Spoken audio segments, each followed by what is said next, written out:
Good morning, welcome to 95 news. ప్రతిక్షణం ప్రజాక్షేమం కోసం ముందుగా పేపర్ వార్త కార్యక్రమానికి స్వాగతం.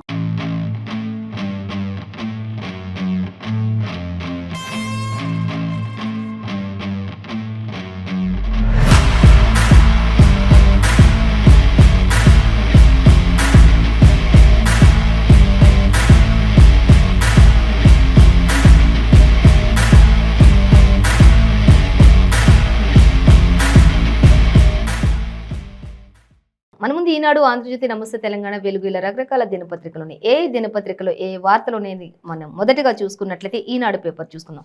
ఈనాడు పేపర్ చూసినట్లయితే మనకి ప్రధాన వార్తగా అదరగొట్టిన అమ్మాయిలు అనేది మనకి ఇక్కడ ఇచ్చారు. అంటే క్రికెట్లో ఇప్పటి వరకు రాణించిన వాళ్ళని చూసినట్లయితే అబ్బాయిలను మాత్రమే చూస్తూ వచ్చాం, కానీ ఇప్పటి నుంచి అబ్బాయిలకి ధీటుగా అమ్మాయిలు కూడా ఉన్నారు క్రికెటర్లో రాణించడానికి అంటూ తెలుస్తుంది. సో అమ్మాయిలు చూసుకున్నట్లయితే మహిళల IPL వేలంలో చూస్తే స్మృతి మందానకు 3.4 కోట్ల వరకు పలికినట్లుగా తెలుస్తుంది అంటూ కూడా ఇచ్చారు.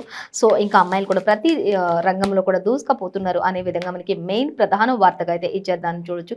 ఇక ఫ్రాన్సీసీ క్రికెట్ లో పురుషులకే కాదు మహిళా క్రికెటర్లోనూ కోటీశ్వర్లు అయ్యారు అనేది కూడా మనకి ఈనాడులో ఇచ్చారు. మనం దాన్ని గమనించవచ్చు.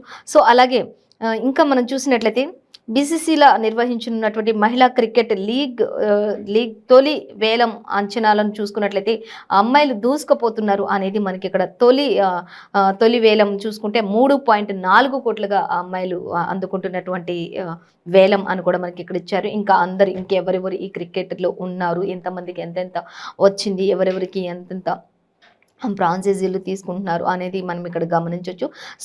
స్మృతి మందానకు మాత్రం ఏకంగా 3.4 కోట్లు పలకడం సంచలనంగా మారిందని చెప్పుకోవచ్చు అంటూ కూడా మనకి ఈనాడులో ఇవ్వటం జరుగుతుంది. సో దాన్ని మనం గమనించవచ్చు. ఇంకా డీటెయిల్స్ అన్ని కూడా మనం పేపర్ 2లో చూడొచ్చు, నెక్స్ట్ పేజ్లో. సో మొత్తంగా అయితే అదరగొట్టేశారు అమ్మాయిలు అనే దాంట్లో దేంట్లో కూడా అమ్మాయిలు తీసుకోవడానికి లేదు అనడానికి మాత్రం క్రికెటర్లు మాత్రం అబ్బాయిలే కాదు వారికి ధీటుగా అమ్మాయిలు కూడా ఉన్నారు అనేది తెలుస్తుంది. ఇక స్మృతి మందానకు మాత్రం 3.4 కోట్లు ఫ్రాంచైజీలు వేలం పలికినట్లుగా కూడా మనకు తెలుస్తుంది. సో మరొక వార్త మనం చూసినట్లయితే ఫైటర్ జెట్ వేగంతో దేశ ప్రగతి దూసుకుపోతుంది అంటూ ప్రధాని మోదీ కూడా చెప్పడం జరుగుతుంది. ఇంకా సాంకేతిక నైపుణ్యాలతో రక్షణ రంగం బలోపేతం చేస్తూ ఉన్నారు అనేది కూడా మనకి ఇక్కడ అర్థమవుతుంది. ఇంకా 14వ వైమానిక ప్రదర్శనలో ప్రధాని నరేంద్ర మోదీ ఇచ్చినటువంటి స్టేట్మెంట్ ఇది. ఇక అబ్బురపరిచిన యుద్ధ విమానాల విన్యాసాలు కూడా ఆయన ఎంతగానో తిలకిస్తూ ఎంతో ఆనందాన్ని వ్యక్తపరుస్తున్నటువంటి పరిస్థితి కనిపిస్తుంది. ప్రస్తుతం ఉన్న కాలం అయితే అమృత కాలంలో ఉన్నాం మనం, భారత ప్రగతి అంటూ ఇచ్చారు. ఇక పైలట్ జెట్లా దూసుకుపోతుంది అని చెప్పేసి నరేంద్ర మోదీ వ్యాఖ్యానించారు. ఇప్పుడు ప్రస్తుతం మనం అమృత కాలంలో ఉన్న ఇప్పుడు ఉన్న ప్రతి రంగంలో కూడా పైలట్లా దూసుకుపోతున్నాము అనేది కూడా ప్రధాని నరేంద్ర మోదీ వ్యాఖ్యానించినట్లుగా మనం గమనించవచ్చు.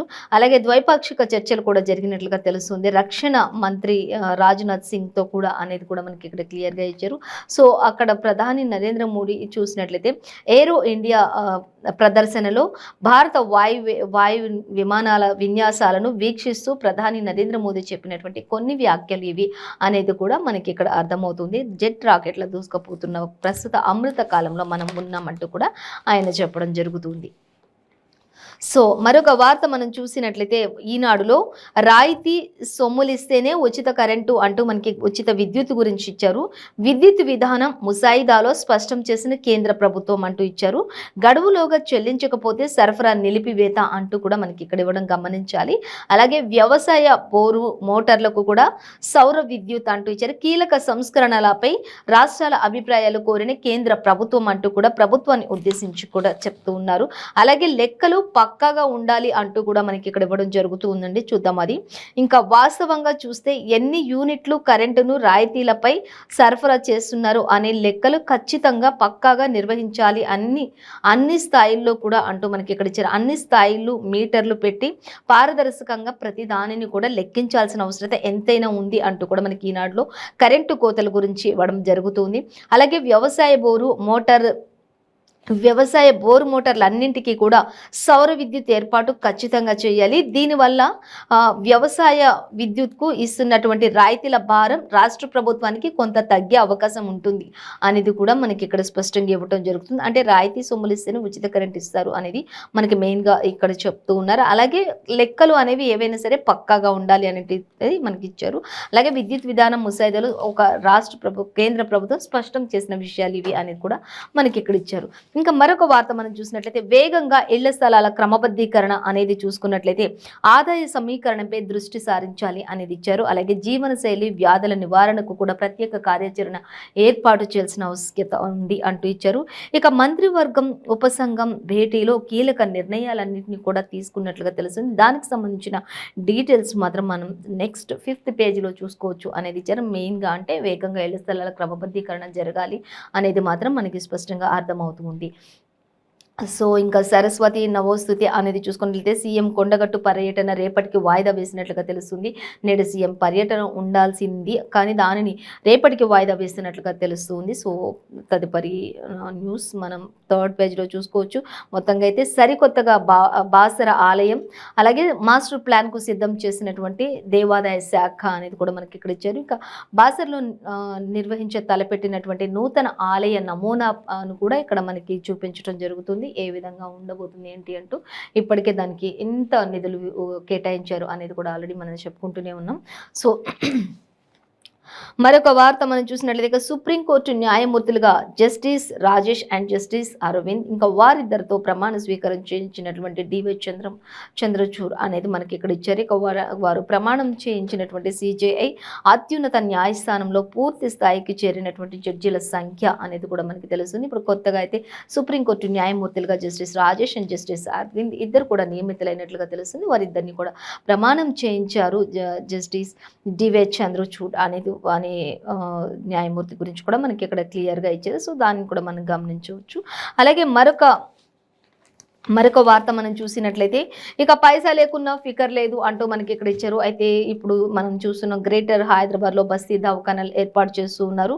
మరో 260 బస్తీ దవాఖానాలు రాబోతున్నాయి అనేది తెలుస్తుంది. ఇక ప్రస్తుతం ఉన్న టెస్టులు ఏవైతే ఉన్నాయో 57 టెస్టులుగా ఉన్నాయి. కానీ ఇంకా రానున్న కాలంలో ఆ టెస్టులను ఇంకొంచెం పెంచుతూ 134 టెస్టులు అంటే మొత్తం కూడా ఉచితంగానే చేసే విధంగా అందరినీ ఉద్దేశించి పేదవాళ్ళని ఉద్దేశించి చేస్తున్నటువంటి ఈ యొక్క ప్రక్రియ కాబట్టి ఇంకా పైసా లేకున్నా కూడా అక్కడే ఉచితంగా వైద్యం అందిస్తారు, అక్కడే ఉచితంగా టెస్టులు కూడా చేస్తారు. కాబట్టి పైసా లేకున్నా కూడా ఇంకా బీద వాళ్ళకి ఎటువంటి ఇబ్బంది లేకుండా బస్తీ దవాఖానాలు నిర్వహించడం జరుగుతూ ఉంది అనేది మనకి ఇక్కడ క్లియర్గా ఇచ్చారు. సో దానికి సంబంధించిన డీటెయిల్స్ మనం 7th, 8th, 9th పేజీలో చూసుకోవచ్చు అనేది మనకి ఇక్కడ ఇచ్చారు. మొత్తంగా అయితే బస్తీ దవాఖానాల ద్వారా మరింత మెరుగైన వైద్యం మరింత మెరుగైన చికిత్స ప్రతి ఒక్కరికి కూడా అందించడానికి అందుబాటులోకి రావడానికి మాత్రమే ఇది నిర్వహిస్తున్నామంటూ కూడా చెప్పడం జరుగుతుంది. సో మరొక వార్తా పేపర్ మనం చూసుకుందాం. నమస్తే తెలంగాణ పేపర్ చూద్దాం.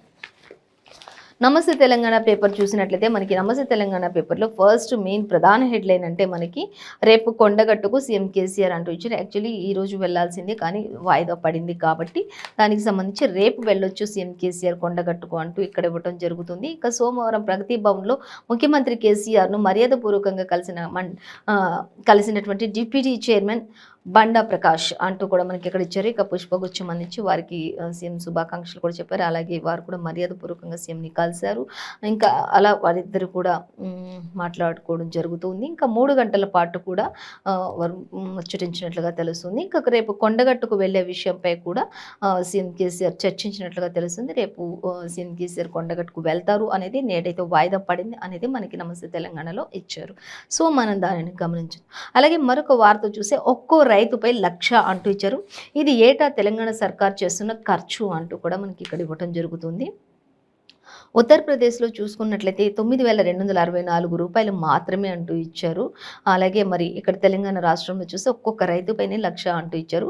గుజరాత్ కన్నా తెలంగాణలో 82,000 అధికంగా ఇస్తున్నామంటూ చెప్తున్నారు. వ్యవసాయంలో బీజేపీ పాలిత రాష్ట్రాలు యాక్టర్ ప్లాప్ అయినాయి అంటూ కూడా సీఎం కేసీఆర్ వివరిస్తూ ఉన్నారు మనకి ఇక్కడ. అలాగే ఇంకా చూద్దాం టాప్ 5లో ఒక్కటి కూడా లేని బీజేపీ పాలిత రాష్ట్రం. అలాగే వ్యవసాయ పథకాలు ఉత్పత్తులు ఆధారంగా లెక్కింపు చర్యలు కూడా చేపడుతూ ఉన్నారు అనేది కూడా మనకి ఇక్కడ ఇచ్చారు. ఇక దేశానికి ఆదర్శంగా తెలంగాణ రాష్ట్ర వ్యవసాయం ఉంది అనేది కూడా తెలుస్తుంది. వ్యవసాయ రంగంలో తెలంగాణ రాష్ట్రం ముందుంది కాబట్టి నలుదిశల దేశాలన్నీ కూడా తెలంగాణ రాష్ట్రం వైపు చూస్తూ ఉన్నాయి. ఇక్కడ నుంచి అన్ని కూడా మరి ఇంపోర్టెడ్ వాళ్ళకి పంపించడం జరుగుతుంది అనేది కూడా మనకి ఇక్కడ తెలుస్తుంది. ఇంకా అలాగే centre for match Indian academy కూడా వెల్లడించింది అనేది కూడా మనకి ఇక్కడ తెలుస్తుంది. ప్రతి ఒక్కరు కూడా తెలంగాణ రాష్ట్రం వైపు చూసే విధంగా వ్యవసాయ రంగం ఎంతో అభివృద్ధి చెందుతుంది. అలాగే తెలంగాణ ఐటీ రంగంలో కూడా ఎంతో ముందుకు దూసుకుపోతుంది అనేది కూడా మనకి ఇక్కడ తెలుస్తుంది. ప్రతి విషయంలో కూడా ఈ 8-9 ఏళ్లలో ఎంతగానో తెలంగాణ రాష్ట్ర ప్రభుత్వాన్ని హైదరాబాద్ని అభివృద్ధి చేశాము అనే విధంగా మాత్రం వ్యవసాయ రంగం కావచ్చు, కాళేశ్వరం ప్రాజెక్టు కావచ్చు, ఇలా అన్ని రకాలైనటువంటి పథకాలు కావచ్చు, అన్నిట్లో కూడా తెలంగాణ రాష్ట్ర ప్రభుత్వం ముందుంది. కేంద్ర ప్రభుత్వం నుంచి నిధులు ఇచ్చినా ఇయ్యకపోయినా రాష్ట్ర ప్రభుత్వం మాత్రం రాష్ట్ర ప్రజలను మాత్రం ఎక్కడికక్కడ వారందరినీ కూడా వారికి కావాల్సినవన్నీ చూసుకుంటుంది. ఇటు వైద్యం, ఇటు విద్య, అన్ని విషయాల్లో కరెంటు, అన్ని విషయాల్లో కూడా చూసుకుంటుంది అంటూ రైతులకు ముఖ్యంగా ఎంతో పెద్దపీట వేశారు సీఎం కేసీఆర్ అనేది కూడా. రైతును రాజుగా చూస్తున్నారు అనేది కూడా మనకి ఇక్కడ ఇవ్వడం జరుగుతుంది. రైతుపై ఎంత ఖర్చు చేస్తున్నారు ఇయర్లీ అనేది కూడా మనకి ఇక్కడ క్లియర్గా ఇచ్చారు. ఇతర ఏ రాష్ట్రాలతో పోల్చుకున్నా కూడా మన రాష్ట్రం మాత్రం చాలా ఎక్కువగా ఇస్తుంది అనేది కూడా మనకి క్లియర్గా ఇచ్చారు. మరొకటి ఏంటంటే టాప్ 5లో చూసుకుంటే ఎక్కడ కూడా బీజేపీ పాలిత రాష్ట్రాలు అయితే ఎక్కడ కూడా లేవు అని కూడా చెప్తున్నాను. గుజరాత్ కన్నా తెలంగాణలో 82,000 రూపాయలు ఎక్కువగా రైతుపై ఖర్చు చేస్తుంది తెలంగాణ అనేది కూడా మనకి స్పష్టంగా ఇచ్చారు. సో మరొక వార్త మనం చూద్దాం. అదానీపై కమిటీ అంటూ ఇచ్చారు. సుప్రీంకోర్టు ఒత్తిడితో దిగొచ్చిన మోదీ సర్కార్ అనేది కూడా మనకి ఇక్కడ ఇవ్వడం జరుగుతుంది. సో దానికి సంబంధించిన డీటెయిల్స్ మనం చూసినట్లయితే ఇంకా మార్కెట్ నియంత్రణ వ్యవస్థల బలోపేతానికి నిపుణుల కమిటీ కూడా ఏర్పాటు చేస్తామని చెప్పేసి వెల్లడించినట్లుగా మనం గమనించవచ్చు. అలాగే ఇంకా నిపుణుల కమిటీ ఏర్పాటు చేసిన తర్వాత సభ్యుల పేర్లను సీల్డ్ కవర్లో అందిస్తాము అంటూ కూడా మనకి ఇక్కడ వివరంగా ఇవ్వడం జరుగుతుందండి. ఇంకా అలాగే ధర్మాసనానికి తెలిపిన సొలిసిటర్ జనరల్ అంటూ కూడా ఇచ్చారు. ఇక తదుపరి విచారణ 17వ తేదీకి వాయిదా వేసినట్లుగా కూడా తెలుస్తుంది. అదానీపై కమిటీకి సంబంధించినటువంటి విషయం ఇది. ఇంకా సుప్రీంకోర్టులో ఒత్తిడితోనే దిగి వచ్చింది మోడీ సర్కార్ అనేది కూడా తెలుస్తుంది. మోడీకి అండ్ అదానీకి మధ్యలో అసలు వాళ్ళిద్దరి మధ్యలో ఉన్నటువంటి సాన్నిహిత్యం ఏంటి, వాళ్ళిద్దరి మధ్యలో ఉన్నటువంటి ఏం జరుగుతోంది, అసలు మోడీ ఎందుకు ఈ విషయంపై నోరు విప్పట్లేదు, మెదపట్లేదు అనే విషయానిపై ఆరా తీసినట్లయితే మొత్తంగా ఎట్టకేలకు సుప్రీంకోర్టు ఒత్తిడితో మాత్రం మోదీ సర్కార్ దిగొచ్చింది. దీనిపై విచారణ కూడా కొనసాగుతుంది. సభ్యుల పేర్లన్నీ కూడా సీల్డ్ కవర్లో పెట్టి అందిస్తాము అనేది కూడా మనకి క్లియర్గా ఇచ్చారు. ఇక ధర్మాసనానికి తెలిపిన సొలిసిటర్ జనరల్ అంటూ కూడా మనకి ఇక్కడ ఇచ్చారు. తదుపరి విచారణ మళ్ళీ కొనసాగుతుంది. అది ఈ నెల 17కి వాయిదా వేసినట్లుగా కూడా తెలుస్తుంది. సో దానికి సంబంధించిన మరిన్ని డీటెయిల్స్ కూడా మనం చూడొచ్చు, పేపర్ 7లో చూడొచ్చు అంటూ ఇచ్చారు. ఫ్రంట్ పేజ్లో మాత్రం మనకి హెడ్లైన్గా మాత్రం కొన్ని విషయాలను వివరించినట్లుగా తెలుస్తుంది. సో మరొక వార్త చూద్దాం. ఇంకా మరొక వార్త చూస్తే పట్టు వదలని బీఆర్ఎస్ అంటూ ఇచ్చారు. మరొక దగ్గర చూస్తే ఆగని పతనం అంటూ కూడా మరొక దగ్గర ఇచ్చారు. సో రెండింటికి మధ్య చూద్దాం. అదానీ స్కామ్పై బీఆర్ఎస్ అవిశ్రాంత పోరు కొనసాగిస్తూ ఉంది అంటూ ఇచ్చారు. ఇక కేంద్ర వైఖరిని ఎండగట్టిన మన ఎంపీలు అంటూ కూడా ఇచ్చారు. అదానీ విషయంలో అంటే ఇక పార్లమెంటు వాయిదా పడేదాకా కూడా అదే జోరు కొనసాగించారు బీఆర్ఎస్ నేతలు అంటూ ఇచ్చారు. ఇక ముగిసిన బడ్జెట్ తొలి విడత సమావేశాలు అంటూ ఇచ్చారు. డీటెయిల్స్ మనం 7th పేజ్లో చూసుకోవచ్చు.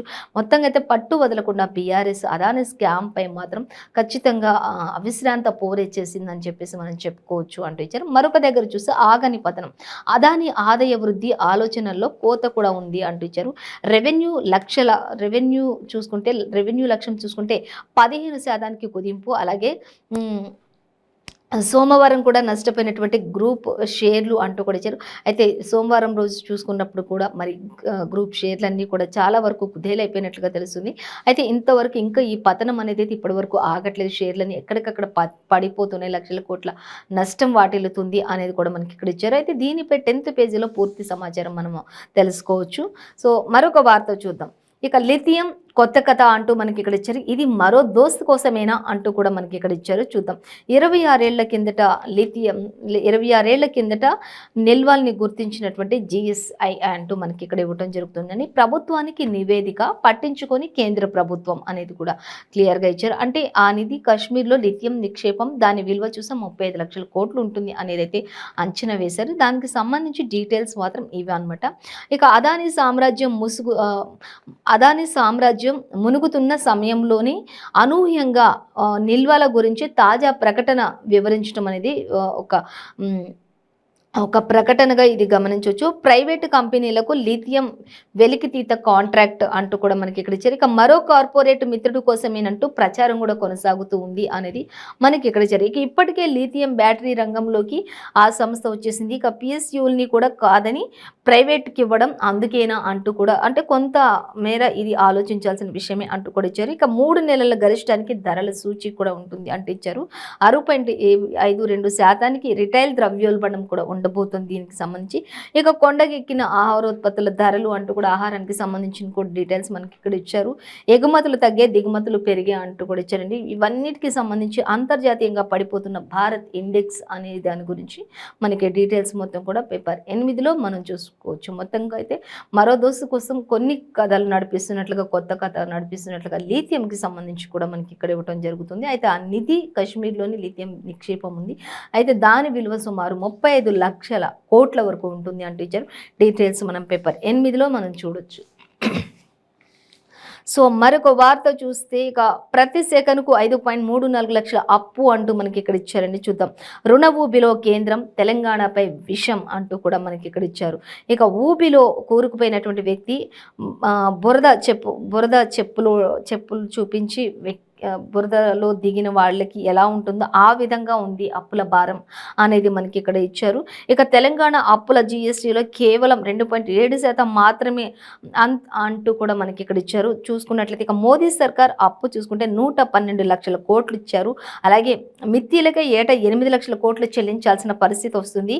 అప్పుల్లో రాష్ట్రానికి చివరి నుంచి 5వ స్థానంలో ఉంది అనేది కూడా మనకు తెలిసింది. అయినా కూడా తెలంగాణ రుణాలపై కేంద్రం గాయాలే చేస్తూ వస్తుంది అంటూ కూడా ఎక్కడ కూడా రాష్ట్రం గురించి ఆలోచించిన దాఖలాలు అయితే లేవు అని కూడా తెలుస్తుంది. ఇంకా కేంద్రాన్ని ఎక్కడికక్కడ కాపాడుకుంటూనే రాష్ట్ర ప్రభుత్వం వస్తున్నప్పటికీ కూడా రాష్ట్రంని పట్టించుకున్న దాఖలాలు అయితే కేంద్రానికి లేవు అన్నట్లుగా మనకి నమస్తే తెలంగాణ పేపర్లు ఇచ్చే. సో దాన్ని మనం గమనించవచ్చు. మరొక వార్తా పేపర్ చూసినట్లయితే వెలుగు చూద్దాం.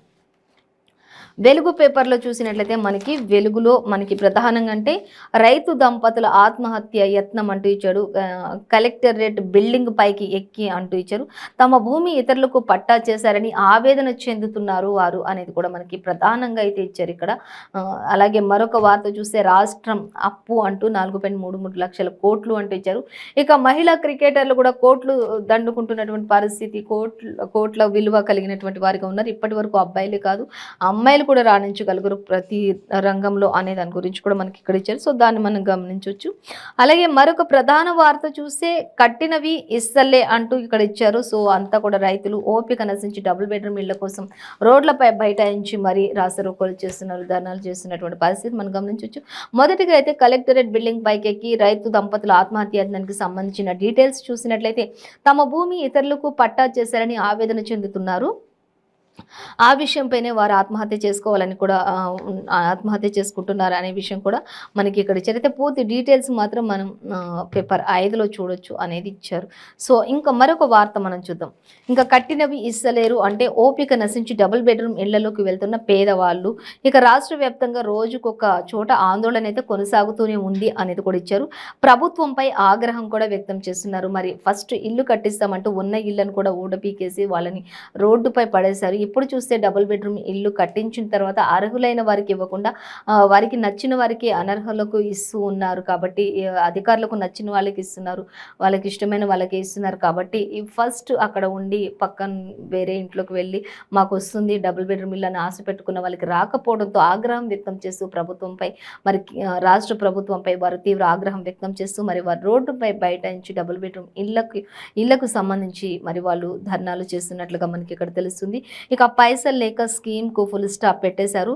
ఇంకా జాగా ఉన్నోళ్ళకి సాయం అంటుంది సర్కార్, కానీ జాగా ఉన్నోళ్ళకి లేనోళ్ళకి ఎవరికి కూడా అసలు ఇంతవరకు ఏది కూడా ఇచ్చిన దాఖలాలు అయితే లేవు అంటూ కూడా లక్షల్లో దండుకుంటున్నారు తప్ప తమ పరిస్థితికి మాత్రం ఎవరు కూడా పట్టించుకోవట్లేదు అంటూ అసలు మా పరిస్థితి ఏమిటి అంటూ ఆవేదన వ్యక్తం చేస్తున్నటువంటి మరి బీద వాళ్ళంతా కూడా రోడ్లపైకి వచ్చి మరి డబుల్ బెడ్రూమ్ కోసం వాళ్ళు ఎంతగానో మరి ధర్నాలు చేస్తున్నారు. ఇంకా ఇది డబుల్ బెడ్రూమ్ ఇళ్ళ స్కీమ్ పరిస్థితి చూసుకున్నట్లయితే వాళ్ళంతా రోడ్లపై బైఠాయించిన పరిస్థితి కనిపిస్తుంది. ఇంకా సో దాన్ని కూడా మనం పూర్తిగా దాని డీటెయిల్స్ తెలుసుకోవాలంటే మనం పేపర్ 2లో మొత్తం డీటెయిల్స్ అయితే తెలుసుకోవచ్చు. ఇక సంక్రాంతికి ఇండ్లు ఇస్తామని చెప్పింది సెక్రటరియట్ పైనే మంత్రి ఫోకస్ పెట్టారు. సంక్రాంతి వరకు ఇల్లు ఇస్తానని చెప్పేసి సెక్రటరియట్ పై దానిపైనే ఫోకస్ పెట్టారు సీఎం కేసీఆర్ కావచ్చు, మంత్రులు అంతా కూడా అంటూ కూడా చెప్తూ ఉన్నారు. సో మరొక వార్త మనం చూద్దాం. మనం చూసినట్లయితే ఇంకా రాష్ట్ర అప్పు చూసుకున్నట్లయితే 4.33% అంటూ ఇచ్చారు. లక్షల కోట్ల వరకు ఉంది అంటూ ఇచ్చారు. ఇక పార్లమెంట్లో వెల్లడించిన కేంద్ర ప్రభుత్వం. ఇక తెలంగాణ ఏర్పడిన నాటికి అప్పు చూసుకున్నట్లయితే 75,000 కోట్లే. ఏటా అప్పులు పెంచుకుంటూ పోతున్న ప్రభుత్వం అంటూ కూడా ప్రభుత్వాన్ని ఉద్దేశించి కూడా మనకి ఇక్కడ ఇవ్వడం జరుగుతుంది. ఇప్పటి వరకు సంబంధించినటువంటి అప్పుల విషయం కూడా మనకి ఇక్కడ క్లియర్గా ఇచ్చారు. రాష్ట్రంలో ఎంత అప్పు ఉంది అనే దానిపై, అలాగే మిగతా డీటెయిల్స్ అన్ని కూడా పేపర్ సెకండ్ పేజ్లో మనం చూడొచ్చు. మొత్తంగా అయితే 4.33 లక్షల కోట్ల వరకు అప్పు ఉంది, రాష్ట్ర అప్పు అనేది అయితే మనకి క్లియర్గా ఇచ్చారు. అలాగే 75 దేశాలకు మన డిఫెన్స్ ఉత్పత్తులు అంటూ ఇక్కడ మనకి ప్రధాని మోదీ చెప్తున్నారు. బెంగళూరు శివార్లోని మాయాంక ఎయిర్పోర్ట్లో పైలట్కి సంబంధించి అక్కడ మన 75 దేశాలకు మన డిఫెన్స్ ఉత్పత్తులు చేస్తున్నవి ఏవేమి ఉన్నాయి ఏంటి అనే దాని గురించి కూడా మనకి ఇక్కడ క్లియర్గా ఇచ్చారు. సో దానిని కూడా మనం గమనించవచ్చు. మరొక దగ్గర మనం చూసినట్లయితే కేసీఆర్ నీ టైం ఇంకా 6 నెలల్లో అయిపోతుంది అంటూ మంత్రి కిషన్ రెడ్డి చెప్తున్నారు. రాజీనామాపై ఇప్పుడే తొందర ఎందుకు అంటూ కిషన్ రెడ్డి క్వశ్చన్ చేస్తూ ఉన్నారు. రాజీనామాపై ఎందుకు తొందరపడుతున్నావు కేసీఆర్, ఇంకా నీ టైం ఉంది, ఒక 6 months ఉంది, అప్పటి వరకు వెయిట్ చేయి అంటూ కూడా ఆయన డైరెక్ట్గా చెప్తున్నటువంటి పరిస్థితి. దేశ ఆర్థిక పరిస్థితులపై ప్రగతి భవన్లో ఆయన చెప్పినటువంటి మాట. ప్రగతి భవన్లోనైనా సరే, ఫామ్ హౌస్లోనైనా సరే చర్చకు నేను రెడీగా ఉన్నాను, నువ్వు రెడీయా అంటూ కూడా కిషన్ రెడ్డి చెప్తూ ఉన్నటువంటి పరిస్థితి మనకి ఇక్కడ కనిపిస్తుంది. అలాగే కాంగ్రెస్ను పొగిడేందుకు, బీజేపీని తిట్టేందుకు అసెంబ్లీ సమావేశాలు పెట్టారా మీరు అంటూ కూడా చెప్తున్నారు. కాంగ్రెస్ను పొగడడం, బీజేపీని తిట్టడం కోసమే మీరు అసెంబ్లీ సమావేశాలు పెట్టారా అంటూ కూడా కిషన్ రెడ్డి క్వశ్చన్ చేస్తూ ఉన్నారు. అలాగే రాష్ట్ర బడ్జెట్ సెషన్కు చూసుకున్నట్లయితే పొలిటికల్ మీటింగ్లు మార్చారు అంటూ కూడా ఇక్కడ ఇచ్చారు. అలాగే భారత్ను అవమానించడం పట్ల కల్వకుంట్ల కుటుంబానికి మాత్రమే పరిపాటైంది అంటూ కూడా ఆయన ఫైర్ అయ్యారు. భారత్ను అవమానించాలంటే మొట్టమొదటిగా ప్లేస్లో చూసుకున్నట్లయితే మీరు కల్వకుంట్ల కుటుంబమే వస్తుంది, భారత్ని అవమానించడంలో ఫస్ట్ ప్లేస్ మీదే వస్తుంది అంటూ కూడా కిషన్ రెడ్డి వ్యాఖ్యానించారు. ఆయన ఎంతో ఘాటుగా స్పందించారు కేసీఆర్ పై అనేది మాత్రం. కేసీఆర్ రాజీనామా చేస్తా, అది చేస్తా, ఇది చేస్తా అంటూ సవాల్ విసరడం దేనికి, ఇంకా కొన్ని రోజులు ఆగితే నీ రాజీనామా కంటే నీ టైమే అయిపోతుంది, కొంచెం వెయిట్ చేయన్నట్లుగా కిషన్ రెడ్డి ఫైర్ అయినట్లుగా మనకి ఇక్కడ తెలుస్తుంది. ఇంకా మనం మరొక వార్త మనం చూసినట్లయితే సీఎం కేసీఆర్ చెప్తున్నారు భూములు అమ్మేద్దాం ఫర్ సేల్ అంటూ ఆయన చెప్తున్నారు. దేనికి ఏంటి అంటే ఎలక్షన్ ఇయర్ కావడంతో పైసల వేటలో సర్కారు ఉంది అనేది కూడా మనకి ఇక్కడ ఇచ్చారు. ఇక వచ్చి ఫైనాన్షియల్ ఇయర్లో 13,000 కోట్లు రాబట్టాలని ఒక టార్గెట్ అయితే ఉంది అంటూ ఇచ్చారు. బడ్జెట్ సెషన్ ముగిసిన తెల్లారే క్యాబినెట్ పబ్ కమిటీ భేటీ వేశారు అనేది కూడా ఇచ్చారు.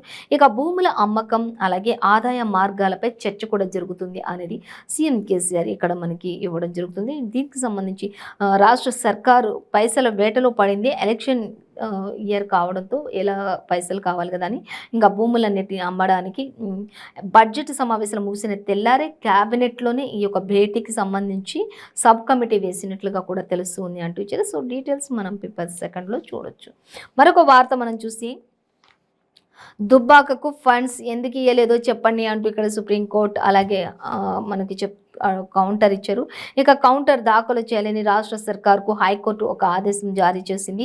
ఇక సంబంధిత విభాగాలు అధికారులందరికీ నోటీసులు జారీ చేసి బీజేపీని నెగ్గించడానికి ఇవన్నీ ఫండ్స్ ఇవ్వట్లేదని చెప్పేసి రఘునందన్ రావు కూడా పిటిషన్ వేసినట్లుగా తెలుస్తుంది. సో ఖచ్చితంగా దుబ్బాకకు ఫండ్స్ ఎందుకు ఇవ్వలేదో చెప్పండి అంటూ హైకోర్టు ఇప్పటికే ఆదేశాలు జారీ చేసినట్లుగా మనం 4th డీటెయిల్స్ అన్ని చూడొచ్చు అనేది మాత్రం మనకి ఇక్కడ ఇచ్చారు. సో గమనించవచ్చు.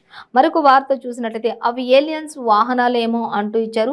ఏ థియరీని కొట్టిపారేయలేమన్న అమెరికా ఏరోస్పేస్ డిఫెన్స్ చీఫ్ అంటూ ఇచ్చారు. అలాగే మిషిగాస్ గగనతలంపై గుర్తు తెలియని మరో వాహనం కూడా ఉంది. ఫైటర్ జెట్లతో కూల్చేసిన డిఫెన్స్ అధికారులు శకలాలను విశ్లేషించాకే అసలు విషయం తెలుస్తామని చెప్పేసి కూడా కామెంట్ పెట్టినట్లుగా తెలుస్తుంది. సో దానికి సంబంధించిన డీటెయిల్స్ మనం పేపర్ 2లో చూడొచ్చు. సో మరొక వార్త చూసినట్లయితే ఇక సాక్షి చూసుకుందాం.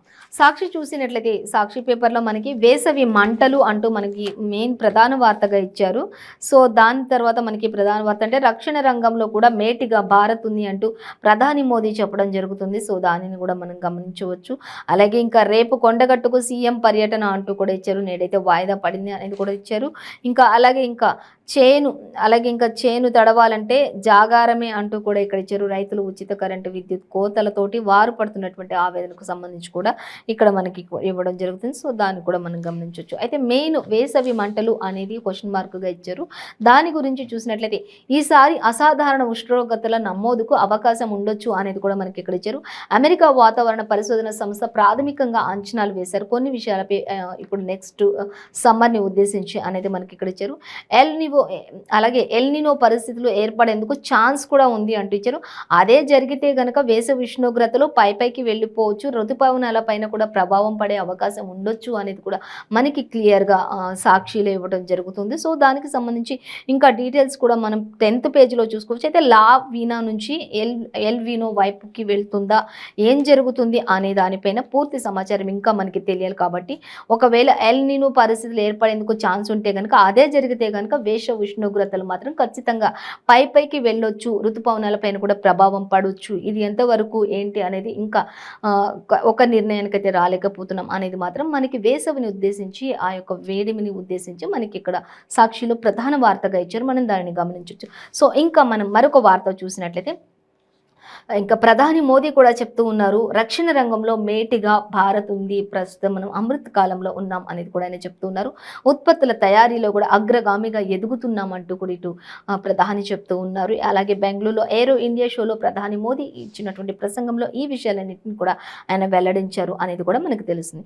ఇక స్మృతి సూపర్ హిట్ అంటూ ఇచ్చారు. ఇప్పటి వరకు WPL వేలంలో భారత వైస్ కెప్టెన్గా అత్యధిక మొత్తంలో 3.4 కోట్ల వరకు కూడా తను ఎన్నికైనట్లుగా తెలుస్తుంది. అలాగే స్మృతి మందానకు రాయల్ ఛాలెంజర్స్ బెంగళూరు అంటూ కూడా మనకి ఇక్కడ ఇవ్వడం జరిగింది. ఇంకా ఎవరెవరికి ఎంత ఏంటి అనేది చూసుకున్నట్లయితే అందరికీ కూడా డీటెయిల్స్గా ఇక్కడ ఇచ్చారు. దీప్తి శర్మకి, అలాగే జెమిమా రోడ్రిగ్స్కి, అలాగే నెటాలీ ఫీవర్కి ఎంతమందికి ఆ గార్డ్ పర్కి ఎంత వచ్చింది ఏంటి అనేది అందరికీ చూసుకున్నట్లయితే అందరూ కూడా మహిళలకి ఎంతెంత వారు తీసుకుంటున్నారు అనే దానికి ఇక్కడ క్లియర్గా ఇచ్చారు. BCCA తొలిసారి నిర్వహించబోతున్నటువంటి మహిళా ప్రీమియర్ లీగ్ మొదటి అంకమైనటువంటి ప్లేయర్ వేలం ఘనంగా ముగిసింది అనేది కూడా క్రికెట్కి సంబంధించి, మహిళల క్రికెట్కి సంబంధించి మనకి ఇక్కడ మొత్తం 448 మంది వేలంలోకి రాగా ఇందులో 5 జట్లలో కలిపి మొత్తం 87 మందిని ఎంపిక చేసినట్లుగా కూడా తెలుస్తుంది. వీరిలో 57 మంది భారత క్రికెటర్లు. స్మృతి మందానాకు అత్యధికంగా మొత్తం దక్కినట్లుగా కూడా మనకి ఇక్కడ ఇవ్వడం జరుగుతుంది. అలాగే ఇంకా తెలంగాణ నుంచి అరుంధతి రెడ్డి, అలాగే యశస్విలకు, ఆంధ్రప్రదేశ్ నుంచి అంజలి శర్వాణి, అలాగే సబ్బినివి మేఘన, అలాగే స్నేహాదీప్తి, వీళ్ళందరికీ కూడా వచ్చినట్లుగా మనకి ఇక్కడ క్లియర్గా ఇచ్చినట్లుగా సో మనం చూడొచ్చు. మరొక వార్త మనం చూద్దాం. ఇక పొత్తు ఉండాలంటే సీట్లు ఇవ్వాల్సిందే అంటూ మరొక దగ్గర ఇచ్చారు. ఇంకా చూసినట్లయితే దానికి సంబంధించిన డీటెయిల్స్ కూడా మనం చూద్దాం ఒకసారి. ఖచ్చితంగా పొత్తు ఉండాలంటే మాత్రం సీట్లు ఇవ్వాల్సిందే అంటూ మరొక వార్త మనకి ఇక్కడ ఇచ్చారు. అయితే బీఆర్ఎస్ బీఆర్ఎస్ను పలు చోట్ల ఓడించేందుకు దమ్ముంటే నేతలు దమ్ముందని చెప్పేసి కొంతమంది నేతలు కూడా బీఆర్ఎస్ను ఓడించడానికి కూడా ప్రత్యామ్నాయాలు జరుగుతున్నాయి. కావాలంటే పొత్తు ఉండాలి, సీట్లు ఇవ్వాల్సిందే అంటూ కొంతమంది ఐక్యంగా ఉండాలి అని ఏదైనా అనుకుంటే ఒకవేళ కొన్ని సీట్లను కొల్లగొట్టాల్సిందే అంటూ కూడా మనకి ఇక్కడ ఇవ్వడం జరుగుతుంది. ఇక అధికార పార్టీకి చెరో 5 నుంచి 10 సీట్లు కోరారని కూడా ఒక యోచన కూడా ఉంది అనేది ఇక్కడ ఇచ్చారు. అయితే డీటెయిల్స్ మనం పేపర్ 2nd పేజీలో చూడొచ్చు. మొత్తంగా అయితే ఒక పొత్తు ఉండాలంటే మాత్రం కొన్ని సీట్లు వదులుకోవాల్సిందే, ఇవ్వాల్సిందే అనేది మాత్రం మనకి ఇక్కడ ఇచ్చారు. బీఆర్ఎస్ పై ఇదంతా కూడా పతనం జరుగుతుంది అనేది అయితే మనకి ఇక్కడ క్లియర్గా ఇచ్చారు. ఇక రాజీనామాకు తొందర ఎందుకు అంటూ ఒక పక్క మంత్రి కిషన్ రెడ్డి కూడా చెప్తూ ఉన్నారు. ఇదే సీఎం కేసీఆర్ మాత్రం కొన్ని విషయాల్లో మేము అని చెప్తూ ఉన్నాం. ఏదైనా మరి నేను చెప్పే దేంట్లోనైనా సరే అబద్ధం ఉంది అని తెలిసి నేను రాజీనామా చేయడానికి సిద్ధంగా ఉన్నాను అంటూ కూడా సీఎం కేసీఆర్ సవాల్ విసురుతున్నారు. అయితే దానికి ఆపోజిట్గా మాత్రం ఇప్పుడు మంత్రి కిషన్ రెడ్డి చెప్తూ ఉన్నారు, మరి రాజీనామా చేయడానికి తొందర ఎందుకు, కొన్ని రోజులైతే ఇంకా మీ పనే అయిపోతుంది కదా అన్నట్లుగా వీళ్ళు మాట్లాడుతున్నటువంటి పరిస్థితిని అయితే మనం సాక్షిలో గమనించవచ్చు. మరొక వార్త మనం చూసినట్లయితే ఆంధ్రజ్యోతి చూద్దాం. ఆంధ్రజ్యోతి పేపర్ చూసినట్లయితే మనకి ఆంధ్రజ్యోతిలో కోడ్ నాకేనా అంటూ కేసీఆర్కు వర్తించదా అంటూ మనకి ఇక్కడ ఇచ్చారు మెయిన్ ప్రధాన వార్తగా. అలాగే తర్వాత చూసుకున్నట్లయితే ఏరో ఇండియా మన సామర్థ్యానికి ప్రతీక అంటూ కూడా మనకి ఏరో ఇండియా గురించి కూడా మనకి ఇక్కడ ఇవ్వడం జరిగింది.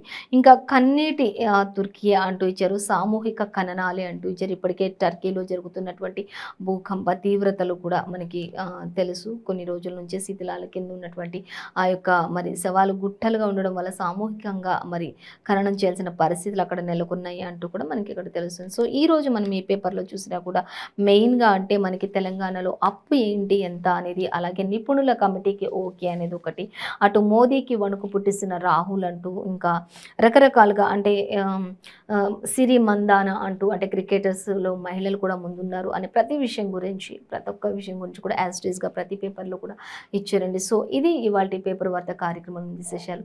మరో పేపర్ వార్త కార్యక్రమంతో మళ్ళీ రేపు కలుసుకుందాం. అంతవరకు చూస్తూనే ఉండండి 95 న్యూస్.